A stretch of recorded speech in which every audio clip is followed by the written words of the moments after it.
కొలసి 4:5 ఏమంటున్నాడో తెలుసా? ఒకసారి చదువుదామా? కొలసి 4:5 చూడండి. ఎవరి వారి ఎడల? సంఘానికి బయట ఉన్నటువంటి వారి ఎడల, సంఘానికి దూరంగా ఉన్నటువంటి వారి ఎడల, సంఘానికి వ్యతిరేకంగా ఉన్నటువంటి వారి ఎడల. నా ప్రియమైనటువంటి దేవుని బిడ్డలరా, సంఘానికి దూరంగా ఉన్నవారి, వెలుపట ఉన్నవారి ఎడల మీరు ఏం కలిగి జీవించాలి? జ్ఞానము. జ్ఞానము. సొలొమోను గారు అంటున్నటువంటి మాట, నాకు జ్ఞానము దయచేయి ప్రభువా అంటే ఆయనకి జ్ఞానం లేదనే? లోక సంబంధమైనటువంటి జ్ఞానము ఆ యొక్క ఇజ్రాయెల్ ప్రజలు పరిపాలించడానికి సరిపోదు.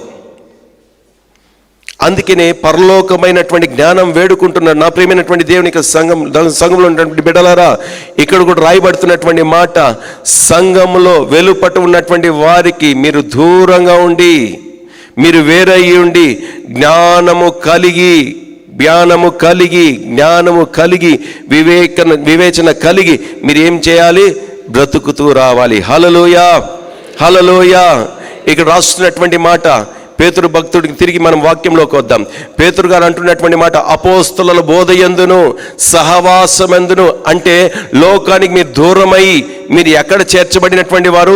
సంఘంలో చేర్చబడినటువంటి వారు గనుక సంఘంలో మీకు ఏం కలిగి ఉండాలంటే ఒక చక్కటి సహవాసం, ఆత్మీయ సహవాసం మీరు కలిగి జీవించాలి. హల్లెలూయా, హల్లెలూయా.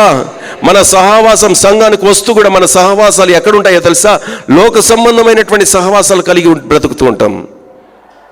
నా ప్రియమైనటువంటి దేవుని బిడ్డలారా, సంఘములో ఉన్నటువంటి వారు ఆదివారం మాత్రము రావాలి. ఉపవాస ప్రార్థనలకి రాకూడదు, ప్రత్యేకమైనటువంటి కూడికలకి రాకూడదు, కాటేజ్ ప్రేయర్స్కి రాకూడదు అని రాశాడా ఇక్కడ? ఒకసారి అందరు చదువుదామా? 42వ వచన భాగం చదువుదాం అందరం కూడా. హల్లెలూయా. ఎవరైతే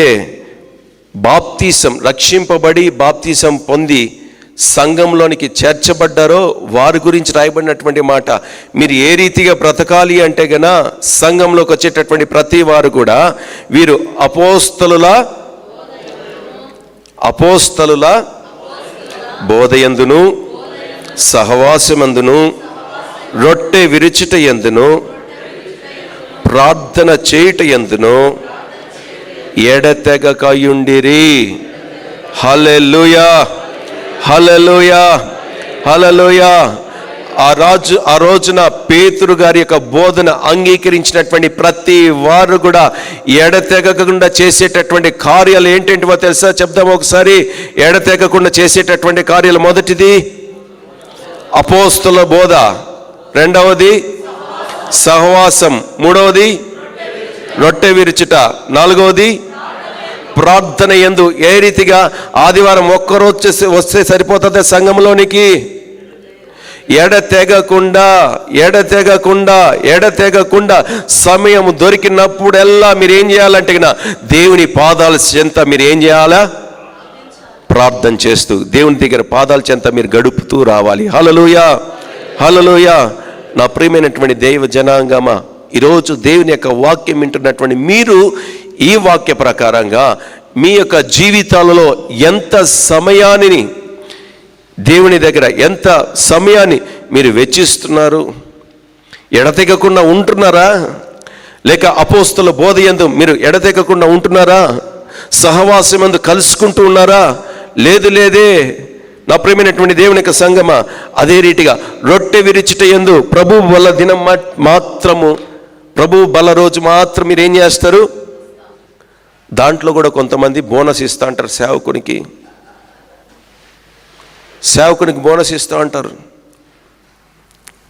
నా ప్రియమైనటువంటి దేవుని బిడ్డలారా, వాక్యమే విననటువంటి వారు దేవుని యొక్క రొట్టెలు, దేవుని యొక్క శరీరంలో రక్తాన్ని సేవించుటకు అర్హులు కారు అని నేను అనట్లేదు. అర్హులు కారేమో. దేవుని వాక్యం వినకుండా, దేవుని సన్నిధానంలో మనం ఉండకుండా ఏ రీతిగా దేవుని యొక్క శరీరాన్ని, రక్తాన్ని తీసుకునేటటువంటి అర్హత మనకు కలుగుతుంది? సహవాసము లేకుండా ఏ రీతిగా నువ్వు దేవుని యొక్క శరీరాన్ని తీసుకోగలుగుతావు? దేవుని యొక్క బోధలో లేకుండా ఏ రీతిగా దేవుని యొక్క రక్తాన్ని సేవించగలుగుతావు? తగినటువంటి ప్రార్థన లేకుండా, ఏదో నేను క్రైస్తవుని బాప్తిసం తీసుకున్నటువంటి వాడినని నువ్వు ఏ రీతిగా దేవుని యొక్క శరీరాన్ని రక్తాన్ని తీసుకునేటటువంటి అర్హత నాకు కలుగుతుంది, నీకే రీతిగా కలుగుతుంది? ప్రియమైనటువంటి దేవుని బిడ్డలారా, సంఘానికి వస్తూ వెళ్తూ వెళ్ళిపోతే ప్రయోజనమే. ఎవరికి ప్రయోజనం లేదు? నాకు లేదు. ఎవరికి వాళ్ళే వ్యక్తిగతంగా. నా ప్రియమైనటువంటి దేవుని బిడ్డలారా, ఒక క్రైస్తవం అనేటటువంటి మతం కాదని మన నోరారా మనమే చెప్తూ ఉంటాం. ఏమని చెప్తూ ఉంటాం? మతం కాదని చెప్తున్నాం. మతాన్ని ఆచరించేటటువంటి వాడు ఏం చేస్తాడు తెలుసా? ఆచార సంబంధంగానే బ్రతుకుతాడు. మతాన్ని ఆచరించేవాడు ఏం చేస్తాడు? ఆచార సంబంధంగానే బ్రతుకుతూ ఉంటాడు. ఆదివారం గుడి ప్రార్థనకి వెళ్ళాలి కాబట్టి వెళ్ళాలి, ఏదో వచ్చిన దాంట్లో కానుక ఇవ్వాలి కాబట్టి, ఏదైనా జరగకపోతే నెత్తి మీద సేవకుని దగ్గర చేయి పెట్టుకోవాలి. ప్రజలు రావడానికి గల కారణం ఏంటో తెలుసా? సేవకులే. చాలా సందర్భాల్లో నేను కూడా చెప్తూ ఉంటాను, మా ఇంట్లో అన్నం తింటే మాకేం కలుగుతుంది? ఎక్కడ రాయబడిందా? అది మీ ఊహ. సేవకుడు వచ్చి భోంచేయడం మంచిదే, ఆశీర్వాదం కాదు, మీకు మంచిది. వచ్చిన ప్రతి సేవకునికి కానుకలు ఇచ్చి పంపిస్తే మాకు ఏదో ఆశీర్వాదం, అది తప్పే.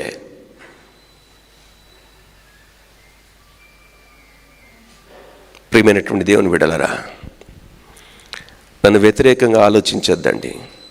బైబిల్ చదవండి. వచ్చిన ప్రతిసారికి కానుక పెట్టడాలు ఇవన్నీ కూడా మంచిదే, ఆశీర్వాదము. మీరు బ్రతకడం ఆశీర్వాదకరం, మీరు జీవించడం ఆశీర్వాదకరం, దేవుని కొరకు మీరు నిలబడడం దేవునికి ఆశీర్వాదకరం. హల్లెలూయా, హల్లెలూయా. నేను ఎవరికైనా దేవుడు సహాయం చేశాడు, మేలు చేశాడంటే కనుక వారు ఏం చేస్తారో తెలుసా? సర్వసాధారణంగా వారి ఇంటికి పిలిపించుకొని సేవకుని ప్రార్థన పెట్టించుకొని వారు మంచి భోజనాలు పెడతారు. మంచిదే.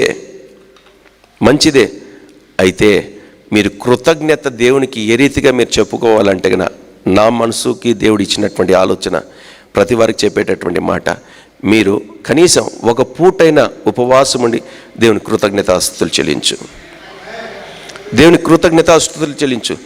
దేవుడు చేసినటువంటి మేలకు మనుషుల్ని పిలిపించడం, సేవకుని పిలిపించడం, భోజనం పెట్టడం మంచిదే. అయితే ఆశీర్వాదం ఆయన కృప చూపెట్టింది నా దేవాతి దేవుడు. ఆయనకి నువ్వు కృతజ్ఞతగా బ్రతకాలి, ఆయన దగ్గర నువ్వు కృతజ్ఞతగా బ్రతకాలి. ఏ రీతిగా? నీ శరీరాన్ని నువ్వు సమర్పించుకొని ఒక పూటైన ఉపవాసముతో సంపూర్ణంగా, పనులు పెట్టుకొని కాదు, తిరుగుతూ కాదు, దేవుని సన్నిధానంలో మోకరించి ఉపవాసముతో మోకరించి దేవుని దగ్గర నువ్వేం చేయాలి? కన్నీరు కార్చు. దేవుడు చేసినటువంటి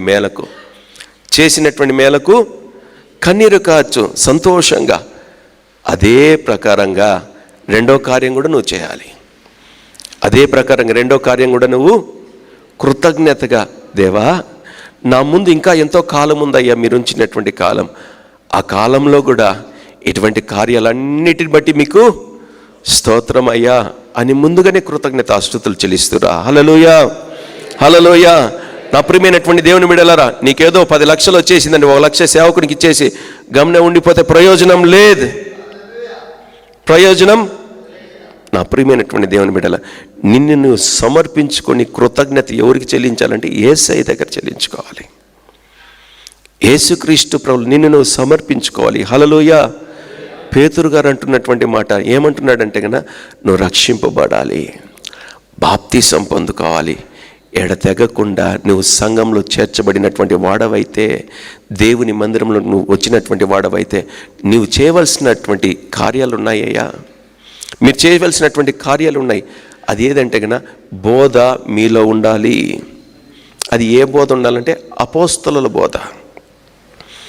ఏవంటే ఆ బోధలు ఒకే బోధ ఉండాలి. కొంతమంది ఏం చేస్తారో తెలుసా? యూట్యూబ్లు, ఇంకా ఫేస్బుక్లు, ఇన్స్టాగ్రాము, ఏవేవో చూస్తూ ఉంటారు. నాకెందుకు ఇవి తెలుస్తాయి అంటే కన్నా వాళ్ళు వేసిన ప్రశ్నలు, వాళ్ళకుండే డౌట్లన్నీ నా దగ్గర వచ్చి అడుగుతాను. దాన్ని బట్టి నాకు తెలుస్తుంది. ఒకే బోధ మీకు కావాలి, ఒకే ఒక బోధ మీకు కావాలి. ఒకవేళ ఇక్కడ మీరు ఆత్మీయంగా ఎదగలేకుండా ఉన్నాము అంటే అప్పుడు మీరు వెళ్ళండి.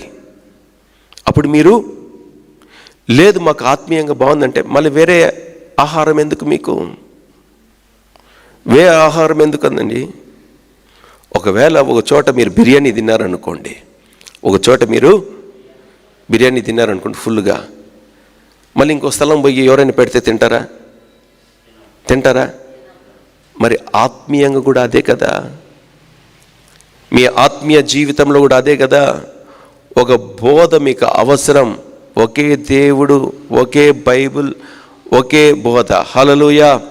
ఒకే సంఘం. హల్లెలూయా.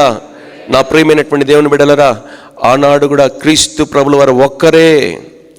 ఆనాడు నా యేసయ్య శరీరం ఒక్కటే, ఆనాడు నా యేసయ్య రక్తం ఒక్కటే, ఆనాడు పనిచేస్తున్నటువంటి పరిశుద్ధాత్మ ఒకటే, ఈనాడు పనిచేస్తున్నటువంటి పరిశుద్ధాత్మ ఒక్కడే. హల్లెలూయా. హల్లెలూయా.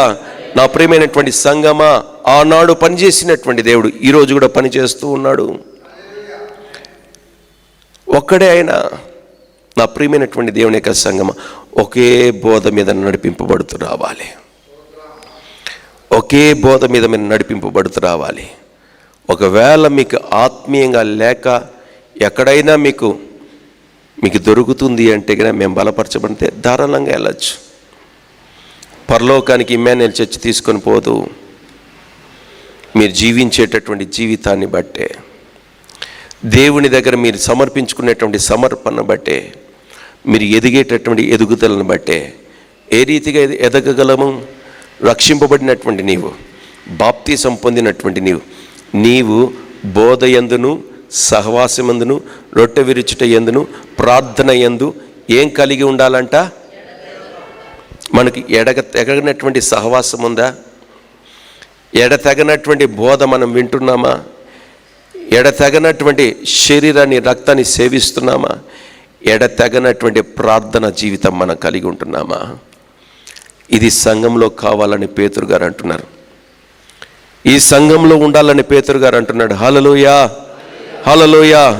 నా ప్రియమైనటువంటి దేవుని యొక్క సంఘమా, ఈరోజు క్రైస్తవులుగా పిలువబడడం గొప్ప విషయమే. అయితే ఆచార సంబంధమైనటువంటి క్రైస్తవులుగా మనము ఆత్మ సంబంధమైనటువంటి క్రీస్తును వెంబడించేటటువంటి క్రైస్తవులుగా మనం మార్చబడుదుము గాక.